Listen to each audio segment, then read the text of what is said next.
Hello everyone, welcome back to my channel. So this is the part 5 of VSEPR theory.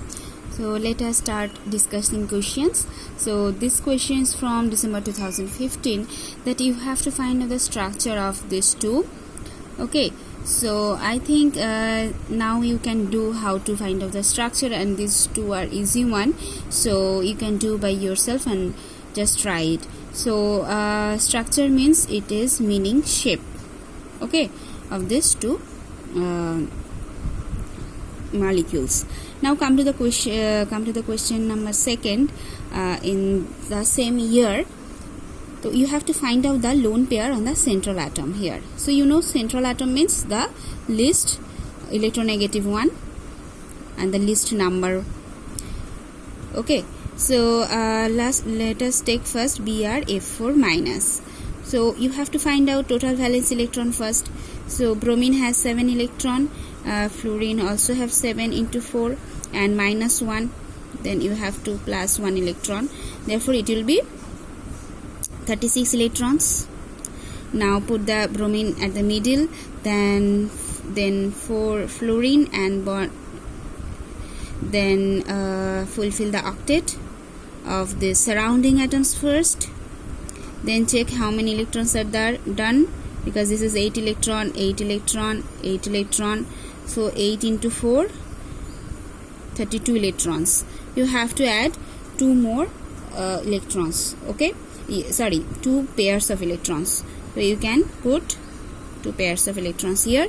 Then what will be the coordination number for this? So 2 lone pair and 4 bond pairs, so it is 6. So the shape according to VSEPR theory, it is octahedral.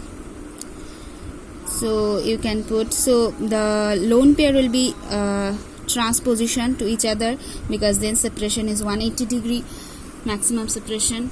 So you have to put like this.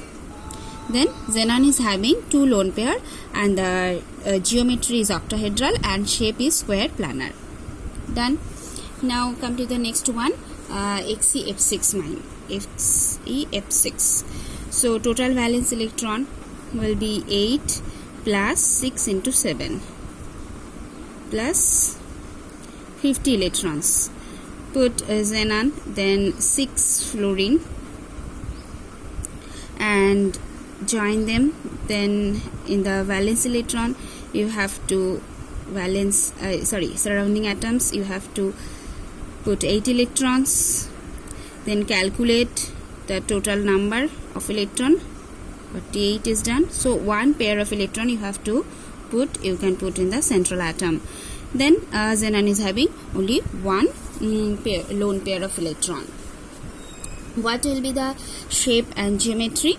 See, this is coordination number is 7, because 1 lone pair, 6 bond pair. So it should be pentagonal bipyramidal. You know how the pentagonal bipyramidal looks. So 5 ligands will be in same plane. Okay, it should be like this according to VSEPR, and xenon will be in the same plane, and in the axial axis 2 ligands will be there. Sorry, so here 1 lone pair is there instead of that. But actually the shape is not like pentagonal bipyramidal, but it is actually octahedral only, but distorted one. It is observed, means it will have this octahedral, okay, like this, and the lone pair will remain like this, and it will repel obviously the bond angles. So it is observed that it is distorted octahedral. Now come to the next one, that is SbCl6 3 minus. Then you have to first find out the central atom Sb belongs to which group. So it is group 15. Then total valence electron will be 5 plus 6 into 7 plus 3, because it is 3 minus. So it will be 50 electrons. So put antimony here, and 6Cl around it. Then calculate the octet, and 8, because in the surrounding atoms you have to complete the octet. Then you can calculate 8 into 6, 48 electrons. You have to put 2 more electrons, so it will be a lone pair on antimony. What will be the structure for this one, or shape? This will also be a distorted octahedral like the previous one. Okay, it will be same like that. Okay, come to the next question from June 2015. So you have to find the geometry of Br3 plus and I5 plus. So this one I have already discussed for I3 plus in the previous videos, so it will be same for that, for Br3 plus also. So I am not doing it again. For I5 plus, what will be the total valence electron? So 5 into 7 minus 1, because it is a positively charged cation. So 34 electrons. Now put the middle iodine and put another 2 iodines and just connect it and made the octet, the valence electrons. Now how many is done? So 8 into 2, 16 electrons. Oh sorry, here it is I5, so not like this. You have to put, it's I. Okay, then you can put another I. Total 5 now. 1 2 3 4 5 is done.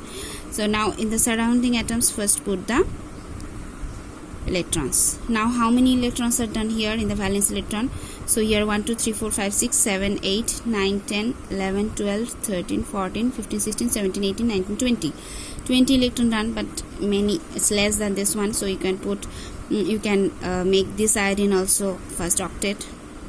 20 24 and 26 28. Now again 28 electrons. You have to put 3 more lone pairs here, then it will be 34 electrons. Okay, because total 6 electrons. So what will be the geometry here? Geometry will be because 3 lone pairs and 2 bond pairs, 5. So trigonal bipyramidal, it should be the geometry. So here you can put the iodine and 3 lone pairs in the equatorial position. I told that lone pairs occupies equatorial position because the angle is 120 degree around them, and the iodine will go in the axial position. And other 2 iodine, what will be the geometry around this iodine? So it is 2 lone pair and 2 bond pairs. So it is geometry is tetrahedral, but the shape will be angular shape. 2 lone pair, shape will be angular, and 2 lone pair you can put. So it will be like this. So come to the next question now.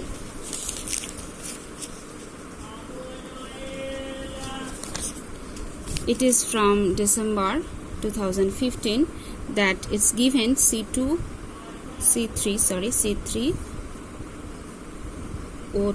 has linear structure. So you have to find out number of sigma and pi bonds.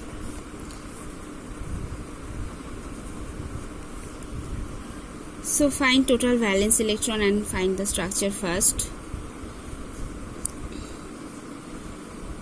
So it will be total 24 electrons. Okay, now put the central carbon, then again carbon is the least electronegative, then the oxygen at the end. Now you can put a lone pair first here to fulfill the octet like this way, but it is better to make because it will give you a charged species. Then you can directly put the double bonds, because you know finally it will form a double bond, and then put the lone pairs, carbon don't have lone pair. Now you can calculate if it is coming 24 or not. So 1 2 3 4 5 6 7 8 9 10 11 12 13 14 15 16 17 18 19 20 22 24 is coming. Therefore it will be a linear structure. Already it's mentioned. So how many sigma and pi bonds are there? 4 sigma bonds and 4 pi bonds are there. Okay, come to the next question. In June 2016. So you have to find out shape of TEF5 minus. Okay. So I think you can do it by yourself. It's not so difficult. But which group tellurium belongs to? You should know. It's group 16. Oxygen, sulfur, selenium and then tellurium. So you have to remember all the periodic table elements. Otherwise you cannot do. Another question is there that is given that carbonyl fluoride. You have to find out the bond angle, bond lengths. So first you have to know the formula of carbonyl fluoride. Sometimes it's given to confuse you. Okay. If you don't know the formula of this one, you cannot do the question. So it's like just a trick. So what is carbonyl fluoride? It is COF2. So what will be the structure? You can find out. I think now you learned how to do. So it will be like this, because carbon is not having any lone pair and 3 coordination number is there, so it will be trigonal planar structure. Now you have to compare the bond length CF and CO, which is greater and which is shorter, and you have to find out the bond angle, OCF bond angle, OCF and FCF bond angle. Okay, so which one is more and which one less. So I have discussed in the previous video that the second point of your VSEPR theory tells that if multiple bond is present, they will occupy greater electron density around the central atom. Therefore, they will repel more, like a lone pair. Okay. So this repulsion between the double bond and the single bond will be more than this single bond and single bond. Okay. Therefore, this angle FCF angle will shrink.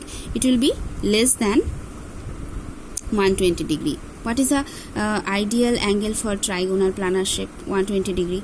3 atoms are separated in 120 degree angle. But because of this double bond and more repulsion, this angle will be less than 120 degree and OCF bond will be more than 120 degree. Therefore, here that angle FCF will be less than angle FCO. So this is angle is greater. Now what is the bond length CF and CO? See here, CO is a double bond and CF is single bond. So obviously bond length of CF bond length will be greater than CO bond. So this was only given in the question. Okay. Now come to the another question from June 2007 is that you have to find out shape of XCF5 minus and BRF5. So I think you know what is the difference between shape and geometry. Therefore here shape is asked, not geometry. So I think you can do this also. Now come to the next question from June 2014. So you have to find out structure of SBPH5 minus and PPH5 minus, not minus, it's neutral one. So what will be the structure of these two? So here this is not a single atom. The surrounding ligands are actually not a single atom. Therefore you don't have to find out the total valence electron on this way, but you can singly see that antimony belongs to which group? Group 15. Phosphorus, arsenic, antimony. Therefore 5 electron it has the outside of its in the valence shell. So you can make these bonds, and here this actually here all octet in the phenyl ring already fulfilled, all octet here also you can see antimony has 5 valence electron normally, and here also after bond formation it is having 5 valence electron. Therefore no charge is occurring, then this will be a stable structure, and this is also not a charged species. Therefore it is having coordination number 5. For according to VSEPR it should be trigonal bipyramidal, but actually this is not trigonal bipyramidal. This shape or structure is square pyramidal, like in pH in the end of square, and here is P, and 1 is in the up, so it is square pyramidal, this shape. Why it is like this? In this case PPH5 it is normal trigonal bipyramidal, okay, like this. So why for antimony it is like this? I'll give you one tip here. See, when you are going down, the size of the element increases a lot, okay. When it increases the size, this is a possible explanation actually. It's not a perfect one because it is observed. We explain everything according to the observed data, so this is observed one. So you can see as HB is large in size, so it can accommodate at the same plane 4 surrounding atoms, okay. 4 ligands it can accommodate in a single plane. As phosphorus is small in size, it can only have 3 ligands around it, okay. So this is a possible explanation you can give to it, and 1 is in the up. So this is today. I'll finish my lecture here, so we'll come with some other questions in the next lecture. Thank you for watching. Please like, share and subscribe.